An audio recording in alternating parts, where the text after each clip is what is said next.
Welcome to Storycomic Presents, where we interview amazing storytellers and artists. This is episode 303.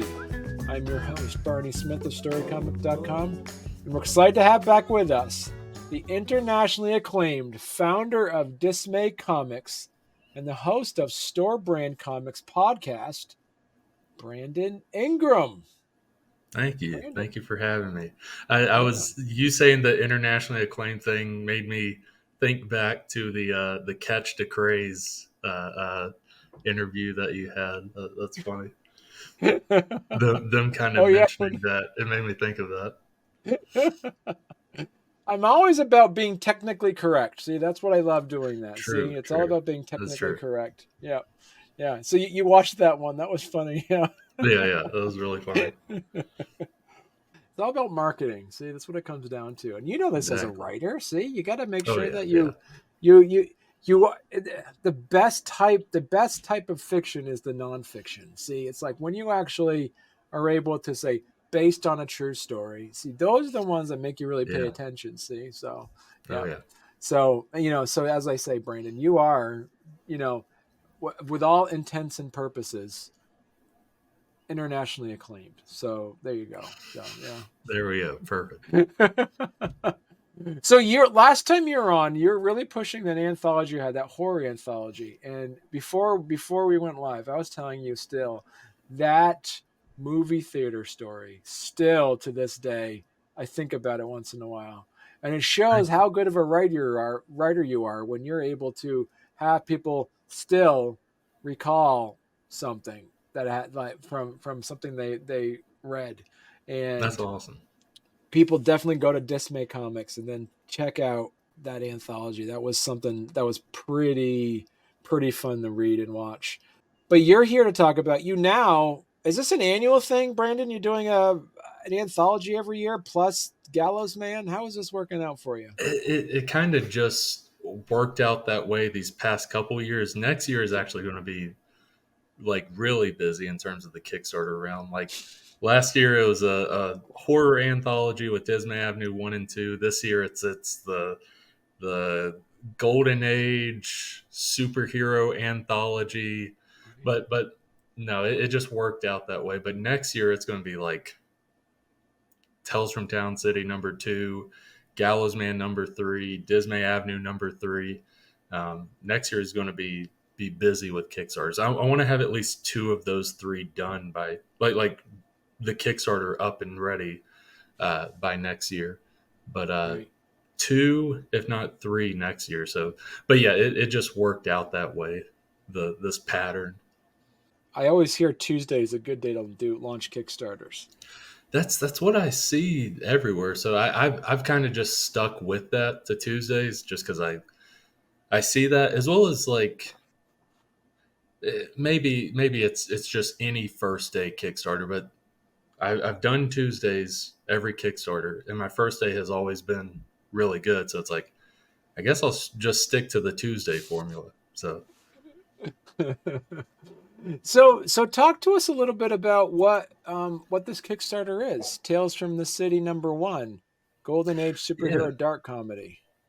Yeah, so Tales from Town City #1, it's a spin-off from my series The Gallows Man. I should preface first that you don't have to read any of The Gallows Man to enjoy the series, because it's an anthology series. It just follows minor characters within the Gallows Man world that was introduced in The Gallows Man. Yeah, Tales from Town City. I first should mention the Gallows Man universe is like basically take 1960s Adam West Batman and combine it with Inglourious Bastards, and you have the Gallows Man. Like, that's what the Gallows Man is. It's set in the 1940s. He's beating up and killing Nazis, all while doing like the cheesy like we got him, Robin, like that sort of thing. But he doesn't have a Robin. His Robin's name is Newsboy. But that's the Gallows Man. So Tales from Town City spins off from the Gallows Man and follows like some of the very minor characters that were introduced in the Gallows Man.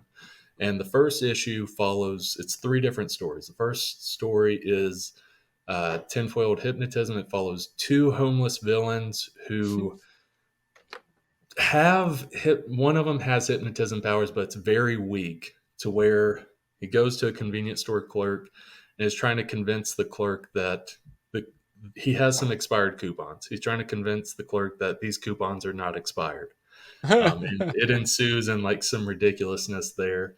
The second story is Making Sense of Names. It follows a mortician in Town City who is trying to make sense of these dead villains' names, all while like cremating them because he's like, all these animal names, like some of these don't make sense. Like, yeah, sure, yours makes sense. Your name's the frog. You're dressed as a frog. Okay, that makes sense. But like you, it's a bit iffy. You're called walrus when you don't really resemble a walrus. Like you waddle like a penguin and you're almost dressed in like penguin type colors. Maybe that would have been a better name. But you do have a whiskery mustache, so I guess that makes sense. And then it's like, but you over here, you're called the Jackal and you're just wearing like a green suit. Like you don't resemble a jackal at all. Like be the green gangster or something like that. Like that's not a good name, but that's better than the Jackal. So it's just him like talking to himself and these dead corpses, like trying to make sense of these villains' names. It's a that one's a shorter one. It's silly but fun. And then like one of the big stories in it is Fierce Pets. And I first want to mention PETS is an acronym. PET stands for Precise Ecosystemic Tactical Squad. And that story follows these super animals that basically go and slaughter animal poachers. Um, Very fun,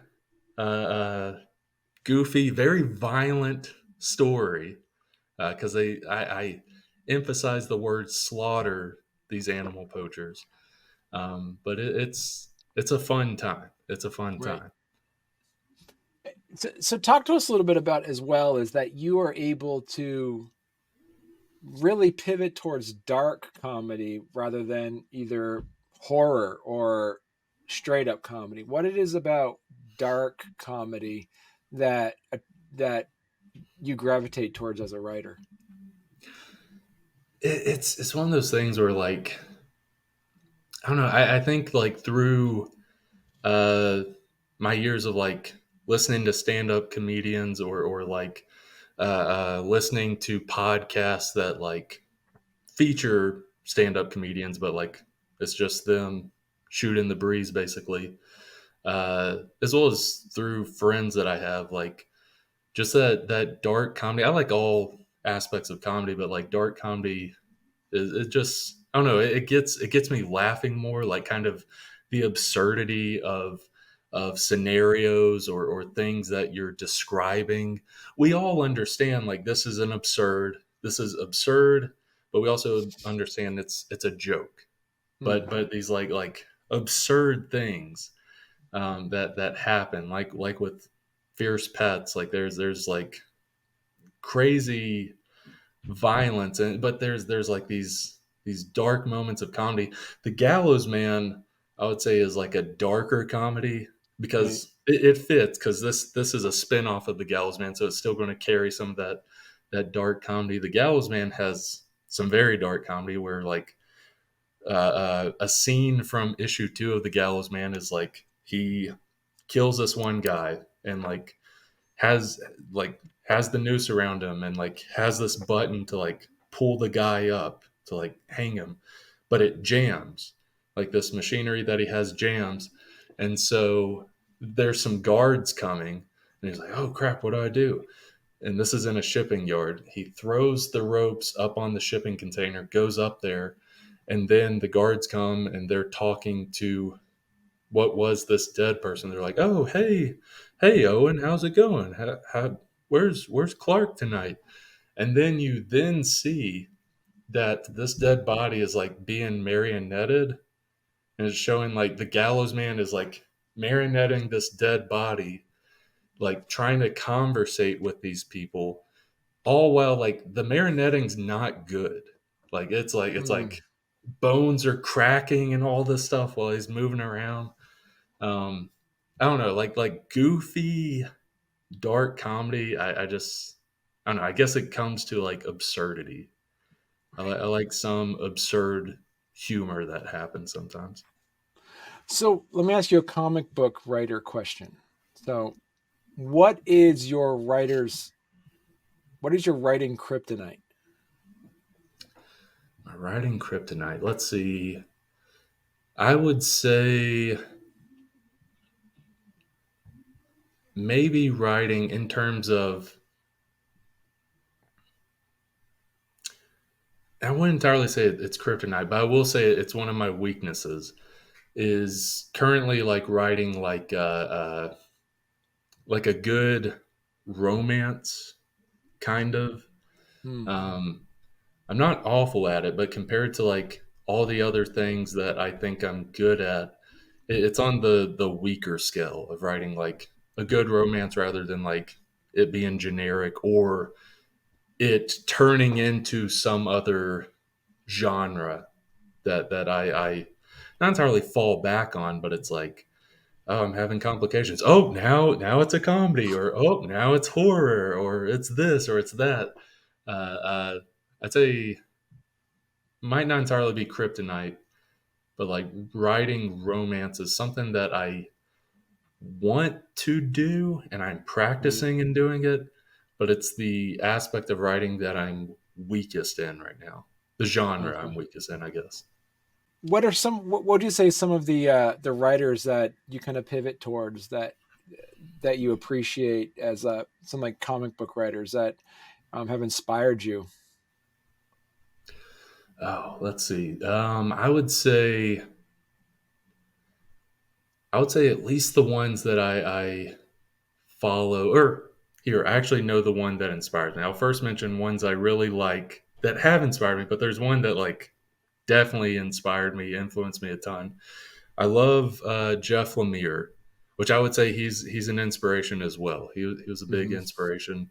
Um, any and all things like family oriented, the guy is like amazing at writing. Jeff Lemire, Tom King, I really like Tom King's writing. Um, Scott Snyder, most of the time. Uh-huh. Um, and there's some others I can't think of right now, but those are the ones that pop in my head. But the one that has like inspired or influenced me most is probably Jim Kruger, who compared to those other names isn't as big of a name, but he has done like Marvel and DC stuff. Jim Kruger's done Earth X with Marvel. He's done Justice with Alex Ross on Wow. in DC. Jim Kruger, I would say, is one of the biggest influences or inspirations I've had in comics because this is back in like February of 2019. At that time, I was writing and I was like kind of thinking about like making comics, but I hadn't like fully committed yet. I haven't like made that shot yet.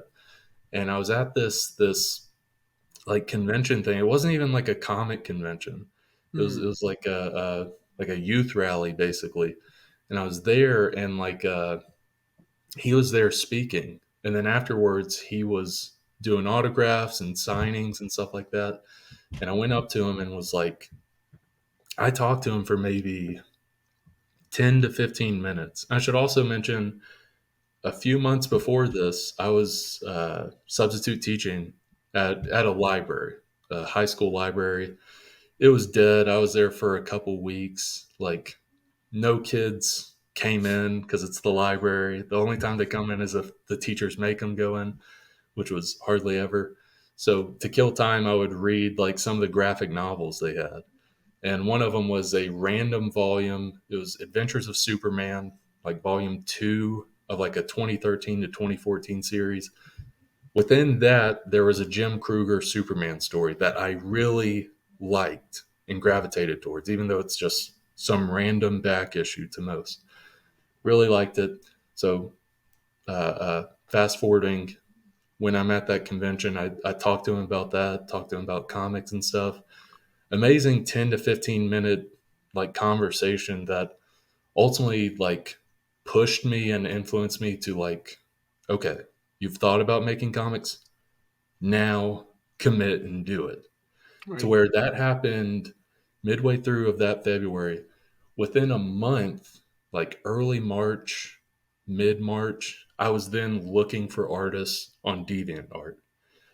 It Jim Kruger was one of the people that like was one of the biggest influences or inspirations for me to like actually jump in and do it.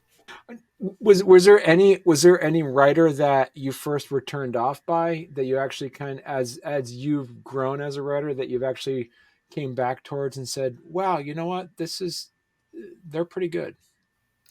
I would say, and I don't know entirely why I was turned off. I can think about it. And this is a weird flip. Not entirely saying I didn't like the person, but like Kevin Smith stuff, like when I was in like middle school, early high school, I was iffy on both with Right. comics and with movie writing.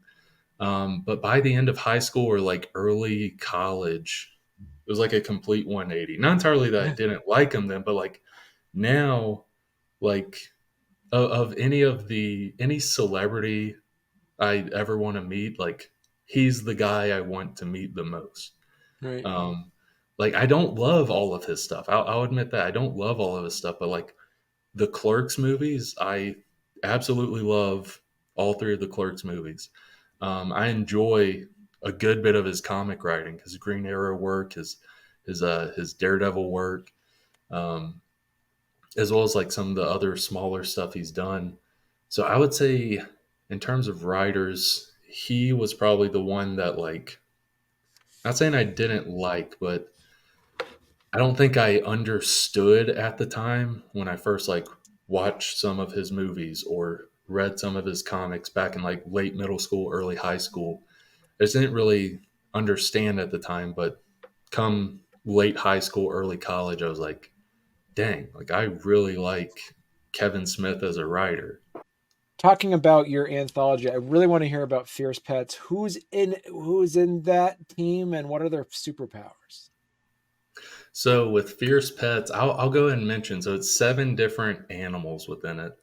Um, there's a dog named Hangmutt, and I'll go ahead and say the 6 other animals I haven't given names yet, and I'll say specifically why in a second. So there's a dog named Hangmutt.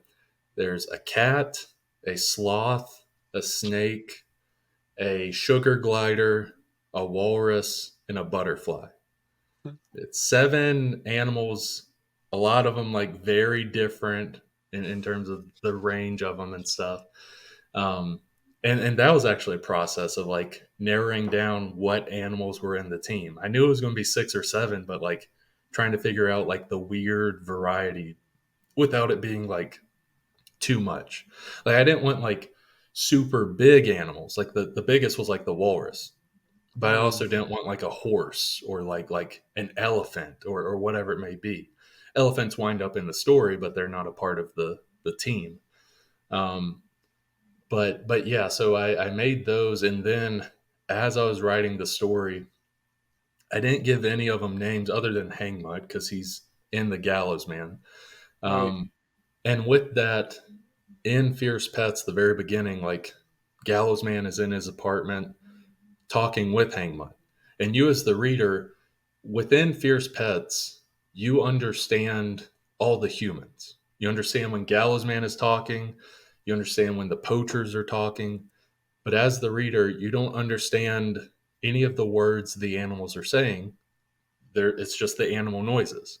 You, as the reader, you see bark, bark, bark, bark, bark, yum, yum, yum, yum, meow. And then some of the animals, like, don't have like the popular sounds that we know today, like bark or meow.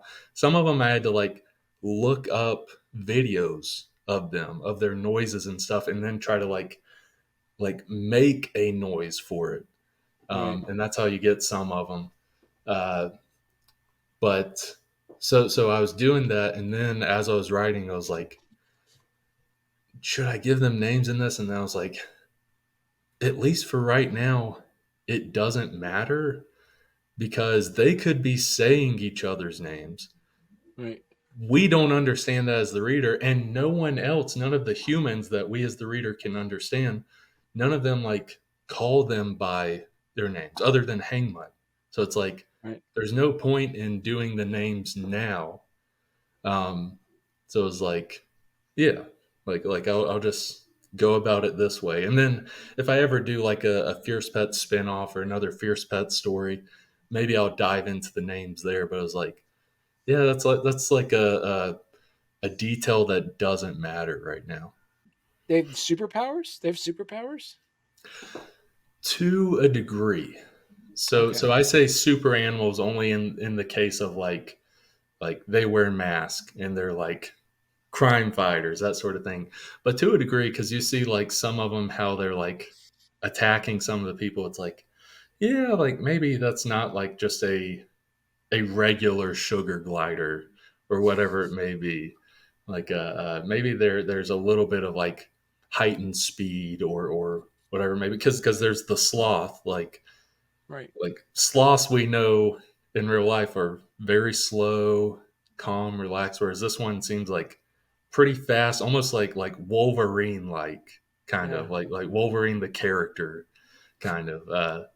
So to a degree, it seems like there's like some sort of heightened ability with each. So about the world building aspect of this, as you mentioned, this is like the golden. So this takes place pre Gallows Man, then. So with the Tales from Town City series as a whole, all of it depends on the story. Will either be during the events of the Gallows Man, but it'll just be like between the pages or between the panels, that sort of thing, Okay. or it will take place before the Gallows Man. But yeah, none of it will take place like after the Gallows Man, like after the series is done. Most of these stories that are in here in issue one take place before.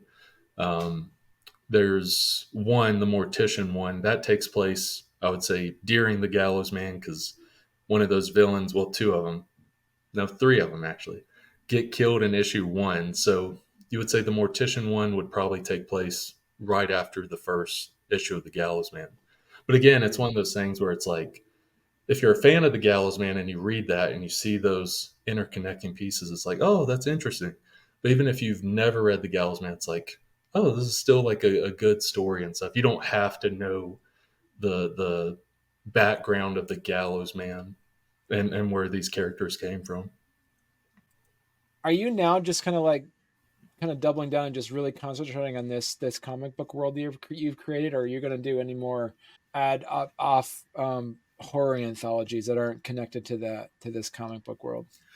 Oh yeah, yeah, like the Gallows Man world or universe, whatever it is, it's not the only thing I'm going to be doing. Like it's something that I like. Tales from Town City, like the way it originated is like an accident. It literally did Mm, originate from an accident I made, and then formed into a series.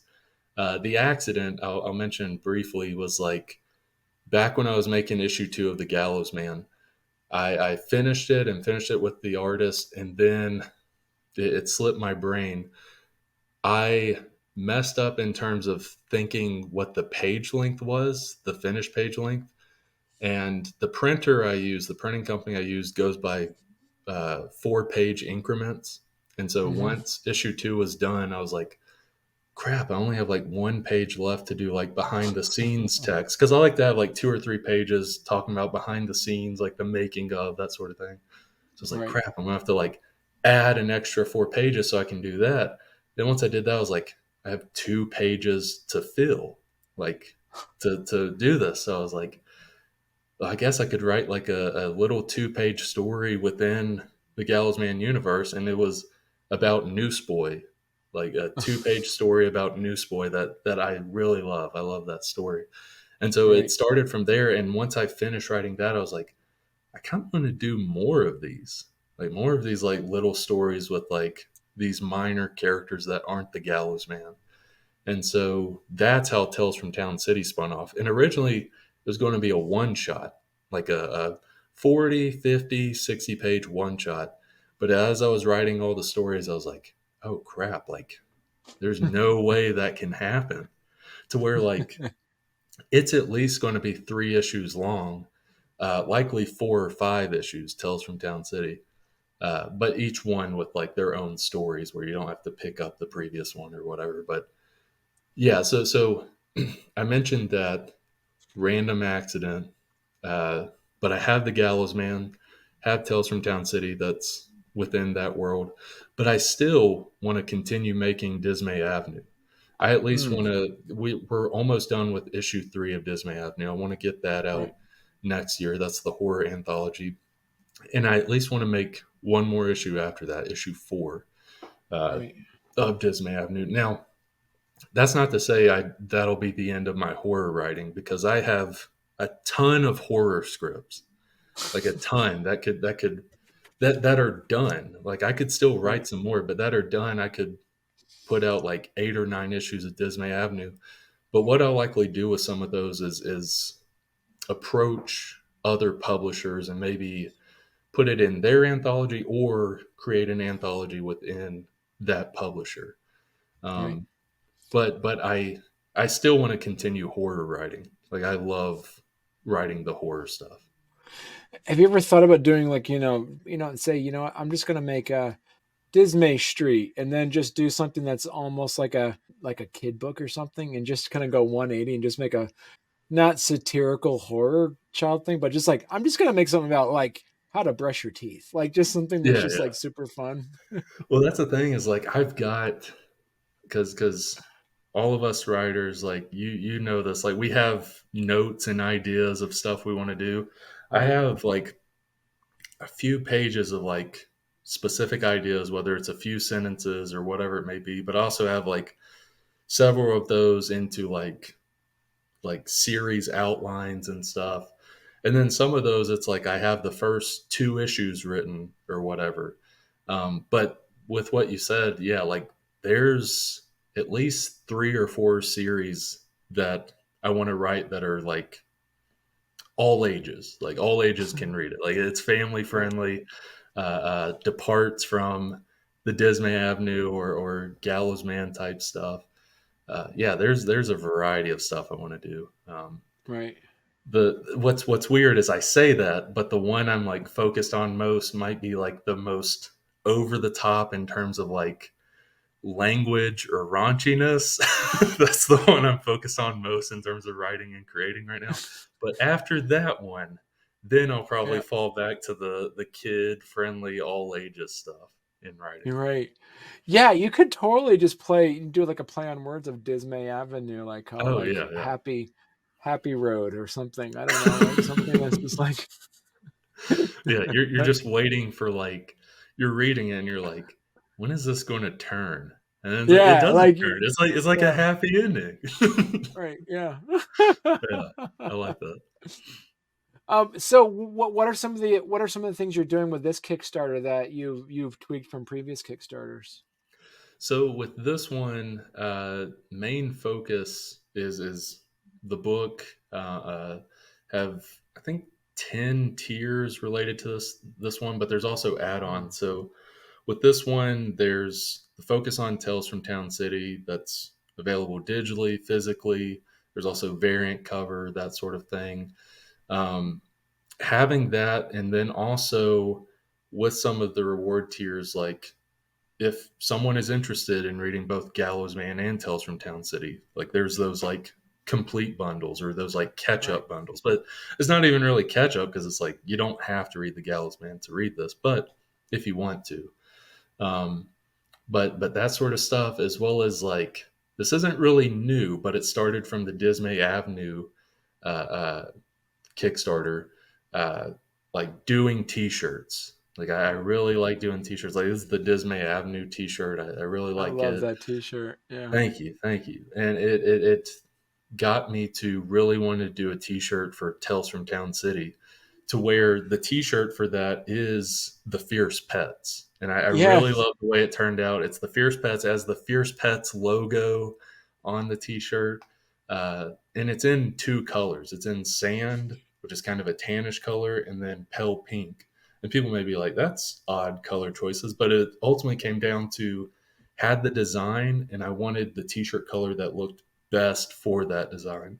And those two right. T-shirt colors look amazing to me. I love the logo of Fierce Pets because it looks like the Wildcats Yeah, font. yeah. That's Yeah, that's what we were going for because like the name when I came up with the name, it was all inspired by Wildcats. Like right. the how they did it. I was like, yeah, I want it like that Wildcats how they did it. Except we actually have the acronym for S instead of it being covert action teams. Right. There's but yeah, yeah, in terms of like the title of this story, Wildcats was a big inspiration. So if people want to back this or hit the follow button on it right now, where's the best place that they could connect to Dismay Comics?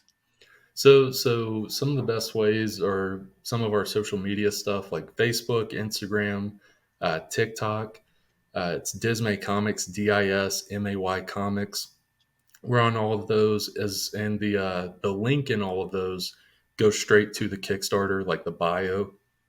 So you can just go to those social media things, and then the link in bio goes directly to the Kickstarter. Or by the time if you're listening to this and the Kickstarter is going, you can just go to Google, type in Tales from Town City Kickstarter, and it'll pop up right there. You can click on that and go through the campaign. Like I mentioned, we've got all kinds of different rewards and stuff, and every little bit helps. Like we've got rewards ranging from $1 to $75. So really rewards for any budget, kind of. So Brennan, so I'm really excited for your upcoming Kickstarter. Yeah, I'm really excited. It's coming out in a couple of days, so good luck. It'll be Thank fun. you. Yeah, I'm Yeah, looking forward to it. It's definitely a different story or beast, however you want to describe it, compared to what I've had out there. But luckily, with stuff like the Gallows Man, if people have checked that out, they kind of know right. thematically what they're getting into. But yeah, I really I'm looking forward to checking this out. I, I I love these stories, but again, I'm biased. I'm the Right. writer, but I want people to check these out so that we can keep going with this because, like I mentioned, Tales from Town City.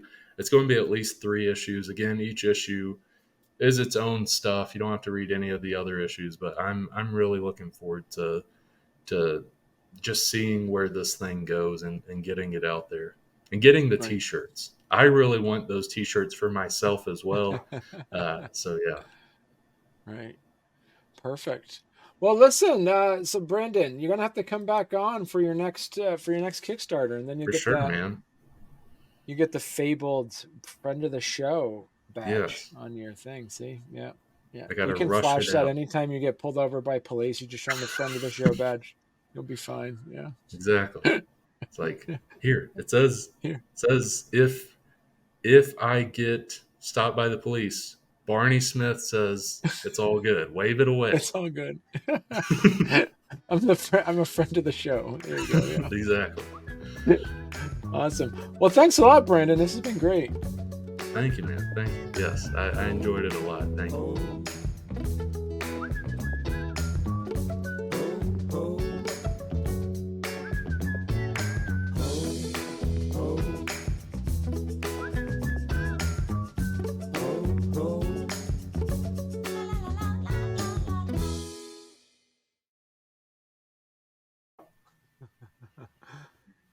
Is there? Hang on, let me timestamp this. I noticed that my um, as I was watching you, I was looking at myself and saw that um, I didn't turn my webcam lights on to Oh, I gotcha. yellow. They were blue, so I gotcha. I look like an Oompa Loompa for a second there. So Like you're about to pass out or something. yeah, Lack it's of like, oxygen are or you something. okay? You're looking blue there. I'm like, what's going on? Here we go. Let me get that color back. See, that's good. All right, now I got that. I got that nice, bright, nice orangey look to it. Nice. All right, and so talking about